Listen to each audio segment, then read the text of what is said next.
Hello students, welcome back to my channel 10th class CBSE Mathematics Chapter 1। आज हम 10th class English medium में chapter 1 start कर रहे हैं। इससे पहले की क्लास में हमने चैप्टर 14 स्टैटिक्स को कंप्लीट कर दिया था और एक जो ये रिमेनिंग चैप्टर बचा हुआ है रियल नंबर्स, इसकी स्टडी हम इस क्लास में करेंगे। देखिए भाई, आज हम रियल नंबर्स इसके जो इस चैप्टर का टॉपिक है वो ले रहे हैं हम इंट्रोडक्शन। आज सिर्फ रियल नंबर का इंट्रोडक्शन करेंगे और इसमें कौन कौन से टॉपिक्स हैं उनकी हम स्टडी इस वीडियो में करने वाले हैं। देखिए भाई, आपने 9th क्लास में भी पढ़ा था नंबर सिस्टम, और नंबर सिस्टम में हमने रियल नंबर वहाँ पर भी पढ़ा था। तो रियल नंबर कौन से होते हैं? The combinations of rational and irrational number are known as real number. कि रेशनल और इरेशनल नंबर, इन दोनों का जो कॉम्बिनेशंस है वो रियल नंबर कहलाते हैं। अगर हम रियल नंबर को जानना चाहते हैं तो हमें रेशनल और इरेशनल इन दोनों नंबर को अच्छे से समझना होगा। अगर ये दो नंबर हमारे से आते हैं तो ये समझो कि रियल नंबर आप समझ सकते हैं। तो देखिए, आपने 9th क्लास में पढ़ा था रियल नंबर आपके सभी नंबर आ जाते हैं, जिसमें आपके natural number, whole number, integers, rational, irrational, composite, ये जितने भी नंबर हैं ये सभी का एक जो कनेक्शन है उसे हम रियल नंबर्स के नाम से जानते हैं। इसको कैपिटल आर से रिप्रेजेंट करते हैं। Capital R means real numbers, जिसमें आपके कौन कौन से होंगे भाई? रेशनल,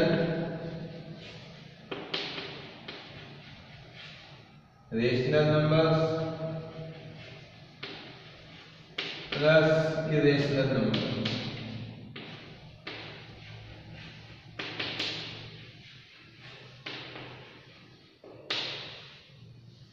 ये हमारे होते हैं रियल नंबर। अगर हम एक नंबर होता है आयोटा, जिसको इमेजिनरी नंबर कहते हैं, काल्पनिक संख्या, अगर हम उसको छोड़ दें तो सभी नंबर्स हैं जो रियल नंबर्स होते हैं, वास्तविक संख्याएं होती हैं। अब देखिए भाई, इस चैप्टर के अंदर कौन कौन से टॉपिक्स हैं जिनकी हमें स्टडी करनी है। तो इस चैप्टर में आता है यूक्लिड्स लेमा। यूक्लिड्स की लेमा क्या है और हम इससे क्या फाइंड करते हैं? तो यूक्लिड ने एक ऐसी लेमा को क्रिएट किया जिसके द्वारा हम एचसीएफ फाइंड आउट करेंगे। क्या निकालेंगे भाई? एचसीएफ। तो देखिए, क्या थी यूक्लिड की ये लेमा?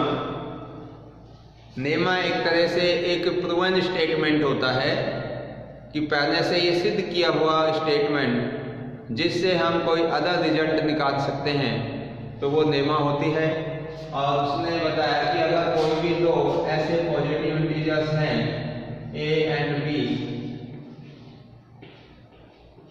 ए और बी, जहां पर ए है जो बी से क्या हो? बड़ा हो। ए बी से कैसा हो? बड़ा हो। तो उसने एक रिलेशन बनाया, और क्या बनाया कि A is equal to B Q plus R, जहां पर आर की वैल्यू बी से छोटी और 0 से बड़ी या इसके इक्वल होती है। ये एक relation A equal to B Q plus R की वैल्यू बी से छोटी, 0 से बड़ी या बराबर होती है। तो इस वाले रिलेशन को यूक्लिड डिवीजन एल्गोरिथम के नाम से जानते हैं। देखिए, यूक्लिड डिवीजन जो एल्गोरिथम है वो एक तरह से एचसीएफ फाइंड आउट करने का एक प्रोसीजर है कि किस तरह से कोई भी दो नंबर का हम एचसीएफ निकालते हैं, उसके कौन कौन से स्टेप्स आएंगे वो पूरा जो एक प्रोसीजर है वो हमारा होता है यूक्लिड डिवीजन एल्गोरिथम। और यूक्लिड्स जो लेमा है, जो अभी मैंने लिखा है, यूक्लिड्स लेमा के नाम से जानते हैं इसको, यूक्लिड्स लेमा।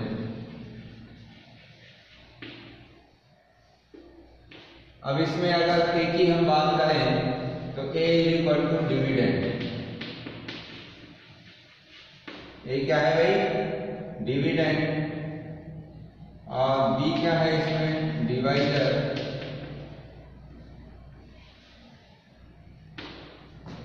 और क्यू है इसके अंदर क्वोशेंट। और आर है इसमें रिमाइंडर।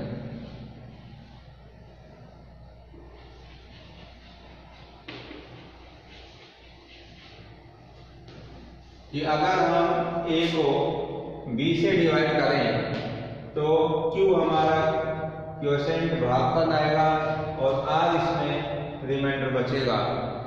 तो देखिए इस प्रोसीजर को हम देखते हैं कि इस प्रोसीजर के माध्यम से किस तरीके से हम एचसीएफ फाइंड आउट करेंगे। तो यूक्लिड डिवीजन एल्गोरिथम के अंदर कैसे कैसे प्रोसीजर आएंगे, जैसे मैंने अभी कहा कि ए और बी कोई भी दो पॉजिटिव इंटीजर्स हैं जिसमें एक आपका बी से बड़ा है। अगर मैं इस ए को इस बी से डिवाइड करूं, ए को कितने से? बी से अगर हम डिवाइड करते हैं तो जिससे डिवाइड करते हैं उसको हम डिवाइजर कहते हैं और जिसको डिवाइड करते हैं उसको हम डिविडेंड कहते हैं। और डिवाइड करने पर जो यहाँ पर आएगा भागफल के रूप में उसको हम क्वोशेंट यानी कि Q से रिप्रेजेंट करते हैं। और यहाँ पर जो आपका रिमाइंडर बचेगा उसको हम इस नाम से रिप्रेजेंट कर रहे हैं R से। तो ये इसमें जो एक कंडीशन लिखी हुई है कि R की वैल्यू या तो डिवाइजर से क्या होगी? छोटी होगी। देखो मैं एक एग्जांपल देता हूँ। जैसे आपने सपोज करो 3 को 2 से डिवाइड किया, 3 को 2 से डिवाइड किया तो 2 1 जा 2 और क्या हुआ? रिमाइंडर 1। तो यहाँ पे हम देख रहे हैं कि जो ये रिमाइंडर है R, ये B यानी कि डिवाइजर इस 2 से छोटा है। इस कंडीशन में रिमाइंडर क्या है? इस डिवाइजर से छोटा है। तो ये कंडीशन फुलफिल होती है। एक कंडीशन और छुपी हुई है कि R की वैल्यू 0 से बड़ी होती है। तो देखो ये R की वैल्यू जो 1 है ये 0 से क्या है? बड़ी भी है। और एक कंडीशन में R की वैल्यू 0 से 0 के इक्वल भी होती है कि अगर यहाँ पर आपका 2 होता और जब आप डिवाइड करते तो 2 1 जा 2 और यहाँ पर क्या बचता? 0 बचता। तो ये R की वैल्यू 0 के इक्वल भी है।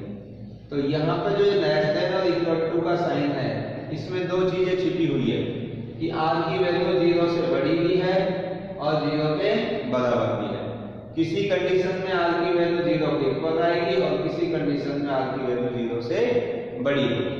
देखो ये जो आपको साइन दिखाई दे रहा है, अगर आप एक बार इस साइन को यहाँ से ऐसे ही अगर छिपा के देखें तो इक्वल का साइन बचता है और नीचे वाले को हटा के देखें तो ये आपका ग्रेटर देन का साइन बचता है कि R की वैल्यू 0 से ग्रेटर है। क्लियर है भाई?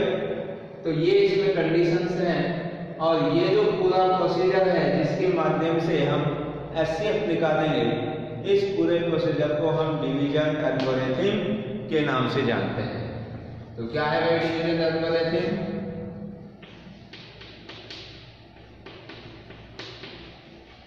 डिवीजन एल्गोरिथम ये आपका एचसीएफ निकालने का एक प्रोसीजर है बाय यूक्लिड लेमा।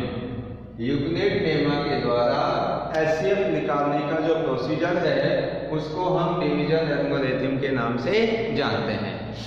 तो देखिए दोनों लगभग आपके सेम ही है, एक माइनर सा डिफरेंस है कि यूक्लिड लेमा और यूक्लिड डिवीजन एल्गोरिथम ये दोनों सेम है। बस अंतर इतना है कि यूक्लिड लेमा के अंदर ये स्टेटमेंट है और यूक्लिड डिवीजन एल्गोरिथम में एचसीएफ निकालने का एक पूरा प्रोसीजर है जिसमें स्टेप बाय स्टेप हम एचसीएफ निकालते हैं। तो देखिए क्या है ये यूक्लिड डिवीजन लेमा से एचसीएफ निकालने का प्रोसीजर, उसको समझिए।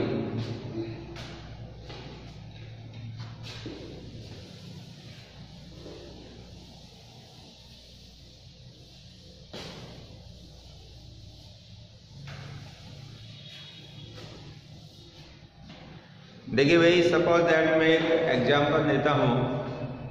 यहाँ है यहाँ पर 15 और एक संख्या दे देता हूँ मैं, सपोज करिए भाई 70। ये दो संख्याएं हैं 70 और 15। अब आप देख रहे हैं कि जो दो नंबर है A एंड B, इनमें से ये नंबर है जो इससे बड़ा है और इन दोनों का हमें क्या निकालना है, HCF। किसके through? By Euclid division lemma, by Euclid division algorithm. इसके थ्रू हमें HCF निकालना है। तो अभी जो हमने यूक्लिड डिवीजन एल्गोरिथम पढ़ा था, उसमें ये स्टेटमेंट काम दिया था A = B³ + R। First step के अंदर A हमने किसको माना था, डिविडेंड, यानी कि हमें 70 को कितने से डिवाइड करना है, 15 से। 70 को डिवाइड कितने से करेंगे आप, 15 से। तो कितना आएगा, 15 4 जा 60 और माइनस करेंगे तो ये आपका बचेगा 10। अब देखिए फर्स्ट स्टेप के अंदर हमने किसको किससे डिवाइड किया है, 70 को 15 से। तो 70 तो आपका हो जाएगा डिविडेंड, स्टेप फर्स्ट डिविडेंड हुआ आपका 70, यानी कि जिसको डिवाइड किया जाता है उसको डिविडेंड। और कितने से डिवाइड किया हमने, 15 से। तो ये डिवाइजर यानी कि B के स्थान पर आ गया हमारा 15 इनटू क्वोशेंट कितना है हमारा 4 प्लस रिमाइंडर कितना बचा है 10। तो देखिए ये यहाँ पर रिमाइंडर आपका 0 नहीं है इस फर्स्ट स्टेप के अंदर, और ये स्टेप हमें कंटिन्यू तब तक करना है जब तक रिमाइंडर 0 नहीं आ जाए। अब देखिए सेकंड स्टेप, देखिए सेकंड स्टेप में अब 10 में तो 15 का भाग जाएगा नहीं, तो हम क्या करेंगे भाई, इस 15 को डिवाइड करेंगे इस 10 से। तो अब 15 को डिवाइड कर रहे हैं हम 10 से, तो देखिए हमारा डिविडेंड क्या हो गया, 15। तो सेकंड स्टेप सेकंड, तो देखिए क्या बनेगा स्टेप सेकंड, 15 को हम डिवाइड कर रहे हैं कितने से, 10 से। तो 10 से डिवाइड करेंगे तो क्वोशेंट Q के स्थान पर क्या आएगा, 10 × 10 माइनस करेंगे तो 5, क्वोशेंट 1 आएगा और R रिमाइंडर कितना बचेगा 5। अभी भी देख रहे हैं हम रिमाइंडर आपका 0 नहीं आया। तो ये आपका प्रोसीजर जो चल रहा है ये कंटिन्यू रनिंग में रहेगा जब तक रिमाइंडर क्या नहीं आ जाए, 0। अब स्टेप आगे देखिए थर्ड, इसका मतलब अब 5 में है, जो 5 है 10 से डिवाइड नहीं होगा, तो 5 से डिवाइड करेंगे किसको, 10 को। तो थर्ड स्टेप में डिविडेंड हो गया आपका 10 और डिवाइजर है 5 और क्वोशेंट कितना आएगा, 5 × 2 = 10 और रिमाइंडर कितना आ जाएगा 0। तो क्वोशेंट 2 रिमाइंडर 0। तो इसका मतलब अब हमारा इस स्टेप में रिमाइंडर क्या आ गया, 0 आ गया। तो बताइए अब HCF क्या होगा। तो कुछ बच्चे इसमें HCF लिख के आते हैं ये 2, जो कि रॉन्ग है। HCF होगा इसमें लास्ट डिवाइजर कितना है, लास्ट वाला है 5, क्योंकि जब हमने 15 से डिवाइड किया था तो रिमाइंडर 0 नहीं बना, 10 से डिवाइड किया तब भी रिमाइंडर 0 नहीं हुआ, और लास्ट में जब 5 से डिवाइड किया तो रिमाइंडर क्या आया आपका 0। तो जो इस प्रोसीजर में लास्ट डिवाइजर होता है वही हमारा क्या होगा, HCF होगा। तो इसका मतलब HCF ऑफ किसका, 70 एंड 15, 70 और 15 का जो HCF होगा वो 5 होगा। तो इस प्रकार से हमें यूक्लिड डिवीजन एल्गोरिथम का यूज करते हुए कोई भी दो पॉजिटिव इंटीजर्स का हम HCF फाइंड आउट कर सकते हैं। ये था आपका यूक्लिड डिवीजन एल्गोरिथम या यूक्लिड डिवीजन लेमा। तो इस प्रकार से आपकी जो एक्सरसाइज है 1.1 उसके अंदर इस वाली लेमा से रिलेटेड जो भी क्वेश्चंस हैं उनकी आप प्रैक्टिस करिए और एचसीएफ आपको निकालने के लिए उसमें जितने भी क्वेश्चंस हैं उन सभी क्वेश्चंस में इस युग्मित डिवीजन का आप यूज करिए और एचसीएफ फाइंड आउट करिए। आगे देखिए, इसके अंदर 2 टॉपिक और हैं।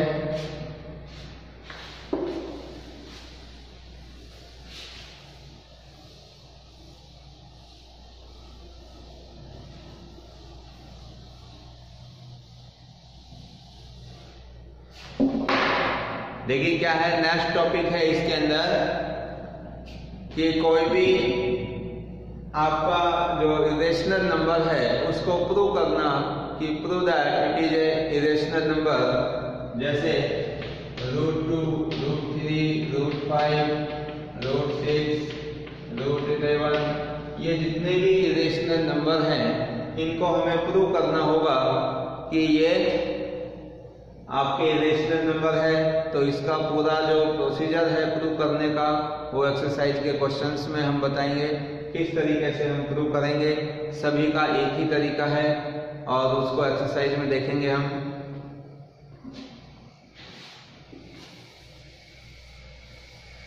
एक इसमें देखिए आपका एक इम्पोर्टेंट एक फॉर्मूला काम आएगा। जैसे कोई भी 2 नंबर हैं ए एंड बी और इन 2 नंबर का अगर हम एचसीएफ निकाल लें, HCF of A and B, और इन्हीं 2 नंबर का हम एलसीएम निकाल लें, LCM of A and B, A and B, तो इन दोनों संख्याओं का एचसीएफ और एलसीएम जो भी हम निकालते हैं अगर उनका हम मल्टीप्लाई करें तो वो इन दोनों संख्याओं के प्रोडक्ट के इक्वल आता है। यानी कि कोई भी 2 पॉजिटिव जो नंबर्स हैं ए एंड बी, अगर इन दोनों का एचसीएफ और एलसीएम हम फाइंड आउट करें और उनको हम मल्टीप्लाई करें तो product of 2 number A and B is equal to HCF of A and B and LCM of A and B, कि 2 नंबर का एचसीएफ और एलसीएम का प्रोडक्ट उन 2 नंबर के प्रोडक्ट के इक्वल होता है। तो ये भी एक इम्पोर्टेंट रिलेशन है जिसको कि आपको याद रखना है। अगर इसके अंदर आपको 2 संख्याएं दे रखी हैं और एक एलसीएम दे रखा है तो आप एचसीएफ निकाल सकते हैं। एचसीएफ दे रखा है, 2 संख्याएं दे रखी है तो आप एलसीएम निकाल सकते हैं इसी डायरेक्ट फॉर्मूले का यूज करके।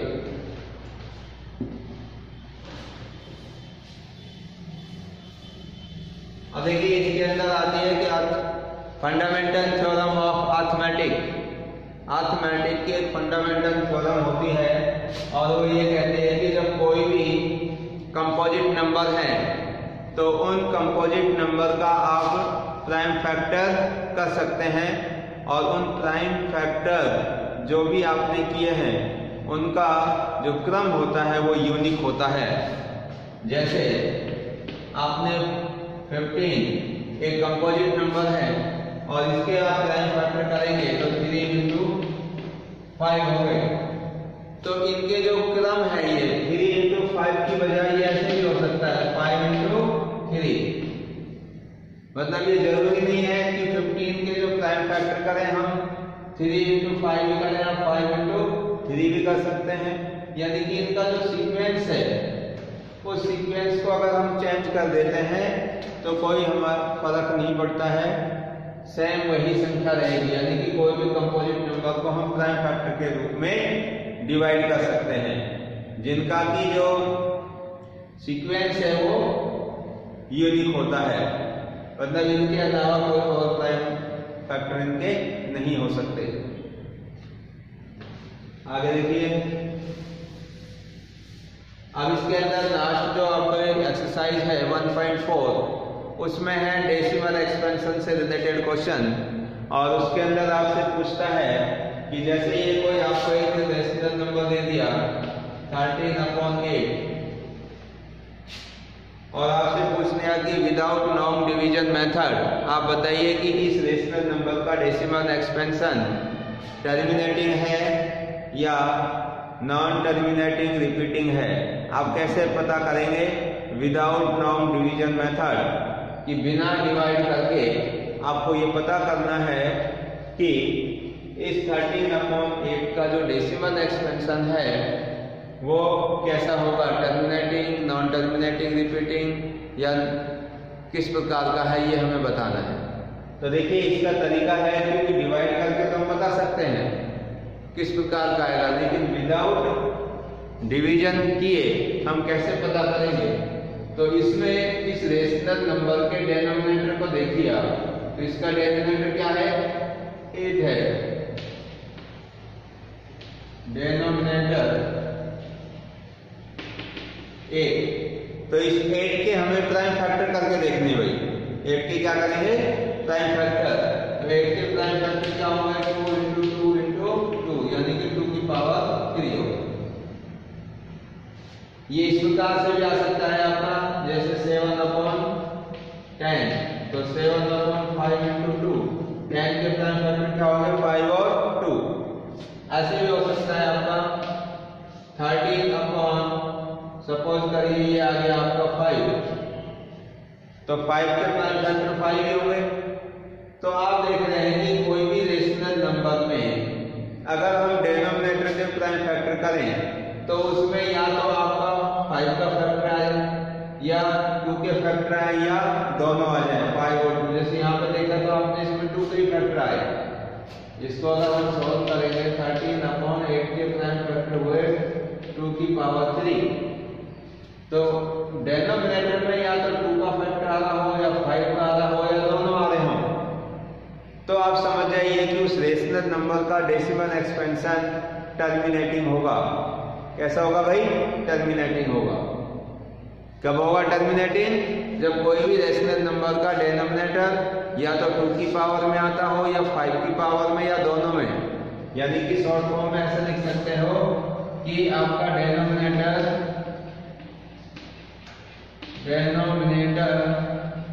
या तो किसकी फॉर्म में हो गई, 2 की पावर n या फिर 5 की पावर n, इस फॉर्म में अगर हो तो उसका जो डेसिमल एक्सपेंशन है, डेसिमल एक्सपेंशन कैसा होगा भाई, टर्मिनेटिंग होगा। डेसिमल एक्सपेंशन टर्मिनेटिंग होगा। अगर इस फॉर्म में ना हो, इस फॉर्म में ना हो, यानी कि 2 और 5 के अलावा कोई और फैक्टर आ रहे हो, तो उस रेशनल नंबर का decimal expansion non terminating repeating होगा। कैसा होगा, नॉन टर्मिनेटिंग रिपीटिंग। जैसे आपका इस प्रकार से आया 13/7 × 2, तो 2 तो इसके अंदर है, बट 7 एक एक्स्ट्रा इसमें फैक्टर आ गया, तो हम कह सकते हैं कि ये 7 × 2 इस फॉर्म में नहीं है, 2 की पावर m × 5 की पावर n। तो ये जो नंबर है रेशनल नंबर, इसका डेसिमल एक्सपेंशन टर्मिनेटिंग नहीं होगा, तो क्या होगा, नॉन टर्मिनेटिंग रिपीटिंग होगा। क्लियर है भाई। तो इस प्रकार से हम पता कर सकते हैं कि कौन से डेसिमल मतलब कौन से रेशनल नंबर का डेसिमल एक्सपेंशन टर्मिनेटिंग होगा या नॉन टर्मिनेटिंग रिपीटिंग होगा। अब इसी के अंदर एक क्वेश्चन और आता है कि आपको एग्जैक्ट डेसिमल एक्सपेंशन भी निकालना होता है जो भी रेशनल नंबर टर्मिनेटिंग फॉर्म में होते हैं। देखिए जैसे सपोज दैट 7/8 है और आपसे पूछ लिया कि विदाउट नॉर्म डिवीजन मेथड इसका डेसिमल एक्सपेंशन बताइए क्या होगा। डेसिमल एक्सपेंशन मतलब रिटर्न फॉर्म में बताना है आपको कितना होगा, 0.28 होगा या 5.3 होगा, कितना होगा इसका डेसिमल एक्सपेंशन क्या होगा विदाउट नॉर्म डिवीजन मेथड। तो देखिए आपको करना क्या है कि जो भी डेनोमिनेटर है उस डेनोमिनेटर को हमें 10 की पावर में कन्वर्ट करना है। किसकी पावर में? 10 की पावर में। 10 की पावर में कन्वर्ट करने से हमारे पास में क्या होगा कि नीचे की जो डेनोमिनेटर में संख्याएं हैं वो 10 की पावर में आने से 0 0 फॉर्म में आ जाएंगे, तो डिवाइड करना आसान रहेगा। तो देखिए जैसे 7/8 है, तो 8 को हम लिख सकते हैं 2 की पावर 3, 8 के प्राइम फैक्टर।